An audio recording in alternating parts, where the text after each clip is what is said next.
How do I get my Ford out of anti-theft mode? Ford vehicles have a built-in security system designed to prevent theft. If you use a wrong key, or if the system senses tampering, it activates anti-theft mode. This disables the ignition and fuel system, leaving you stranded. Understanding this helps you know why your car won't start and prepares you for the reset process. A common way to exit anti-theft mode is to use your original key. Insert it into the ignition and turn it to the on position without starting the engine. Keep it there for about 10 minutes until the security light stops flashing.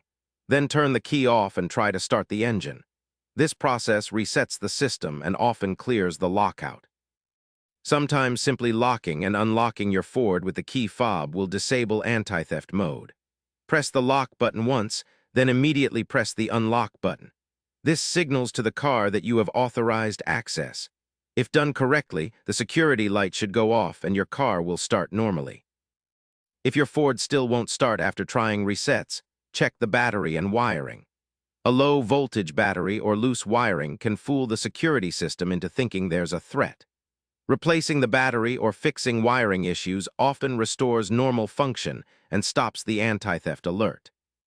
When nothing else works, visiting a Ford dealer is your best bet. They have special diagnostic tools to reprogram keys and reset the anti-theft system securely. This often solves complicated issues like lost keys or electronic faults. Though it may cost some money, it guarantees your car will start safely again. Subscribe for daily answers to questions you didn't know you had.